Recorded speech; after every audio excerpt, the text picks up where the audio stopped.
আসসালামু আলাইকুম। কি অবস্থা সবার, কেমন আছেন? আমি আজকে চলে গেলাম মডেল মসজিদে আমার ছাত্রগুলাকে নিয়ে। তো তাদের মনটা অনেক খারাপ ছিল, যার কারণে আমি তাদেরকে নিয়ে মডেল মসজিদে গেলাম ঘুরার জন্য। কারণ তারা ৪ দেয়ালের ভিতরে থাইকা তাদের মনটা অনেক খারাপ ছিল। আমি মডেল মসজিদে তাদেরকে ঘুরানোর জন্য নিয়ে আসার পরে তাদের মনটা অনেক ভালো হয়ে গেছে।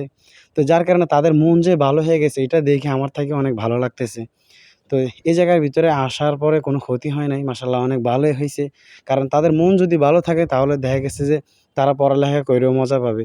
আর তাদের পড়ালেখা করতে মাদ্রাসায় পাঠাইছি। এখন যদি মন যদি ভালো না থাকে তাহলে পড়ালেখা কিভাবে করব? তো তাদের জন্য দোয়া করবেন, আমার জন্যও দোয়া করবেন। আমি যেন তাদের পিছনে আরো মেহনত করতে পারি। তারা সুন্দর মতন তাদের ভবিষ্যৎ ঠিক করে নিতে পারে। কারণ তারা এখন তো কাঁচা রাস্তায় আছে, এখনো পাকা রাস্তায় উঠে নাই।